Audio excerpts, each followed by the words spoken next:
The United States says it has seized two oil tankers linked to Venezuela that it alleges were conducting illicit activities. One of the ships was taken in the North Atlantic and was a part of Russia's so-called shadow fleet. U.S. officials say the tanker's crews will now face criminal charges in the U.S. U.S. forces boarding the tanker Sophia in the Caribbean in a video released by Homeland Secretary Kristi Noem. One of two ships seized by the United States within hours on Wednesday, both allegedly with links to Venezuela. The other vessel, Bella 1, had been pursued by U.S. forces since it refused boarding in the Caribbean last month. Washington says the ship was trying to evade U.S. sanctions on Venezuela. And this administration is going to fully enforce the sanction policy of the United States. The vessel this morning was seized in the North Atlantic pursuant to a warrant issued by a U.S. federal court after being tracked. And this was a Venezuelan shadow fleet vessel that has transported sanctioned oil. And the United States of America, under this president, is not going to tolerate that. The ship, which the U.S. says changed its name and was flying temporarily under the Russian flag, was seized between Iceland and the U.K. Britain confirmed it provided assistance. The UK, at the request of the US, supported this operation as part of global efforts to crack down on sanctions busting and shadow shipping activity. The vessel is part of an increasing web of shadow shipping that fuels and funds instability across the world. It's the first time in recent memory that the U.S. has seized a Russian-flagged vessel. One Russian lawmaker described it as piracy. The back-to-back seizures suggest the Trump administration has every intention of asserting its control over oil flows to and from Venezuela. All right, let's get more on this from DW Russia analyst Konstantin Eggert in Vilnius. Konstantin, a Russian lawmaker has described this U.S. seizure of this Russian-flagged vessel as blatant piracy. Are you surprised there hasn't been a stronger official reaction? Birash, first of all, let's be clear. Let's not describe the 450 members of the State Duma as lawmakers. They are essentially members of the Putin administration. It's a puppet parliament. But this man, Mr. Slutsky, indeed was probably the only one who called it piracy in Moscow. We've seen very mild statements from both the Foreign Ministry and the Ministry of Transport of Russia, which pleaded with the US authorities to treat the Russian sailors well, but essentially refrained from any kind of sharp rhetoric. And this, to me, indicates only one thing.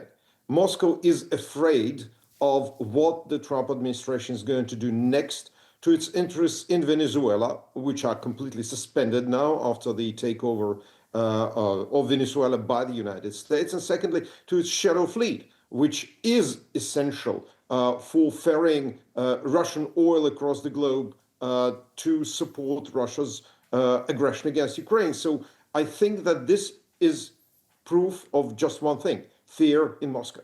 Okay, let's look at the first of the points that you made.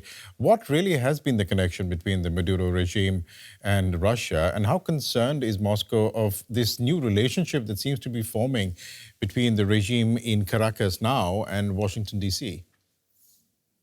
Well, of course, Putin is very much concerned about it because the takeover of Venezuela by the United States is, or at least what seems to be like a takeover for now, will impact the global oil market on which Russia depends very, very heavily. And this is something that's not going only to impact Putin's war against Ukraine, but I would dare to say, Biraj, the future of the Russian regime. If the United States indeed tries to control, well, at least a significant part of the global oil market, Russia's cornered. And this is something that I think strikes fear in Moscow, in many hearts. And also, let's look at the peace effort that the United States was trying to apply to Russian-Ukraine, organizing Russian-Ukraine talks, Putin is very, very keen to maintain contact with Washington because that keeps things predictable for him. Now it seems they are more unpredictable than they were a week ago. So I do think that Venezuela is an extremely important harbinger of things to come for Moscow. You mentioned there that earlier that Russia is afraid that the US could potentially start seizing other Russian shadow fleet ships. Do you think Russia will try and defend these ships? Because there were reports that Russia had sent a submarine potentially to aid its ship that was seized. Well, I do not think that they will do anything about it. They may try and retaliate in some other way, but essentially, if the United States Coast Guard, for example, or US Navy try to board a ship under Russian flag and Russian Navy comes to its rescue, it is a direct confrontation between the US and Russia.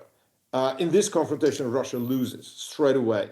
So I do not think that, especially under this administration, which is unpredictable and sometimes pretty forceful in pushing its decisions on the global agenda, I do not think that the Russians will risk confronting the United States, even if more tankers are seized.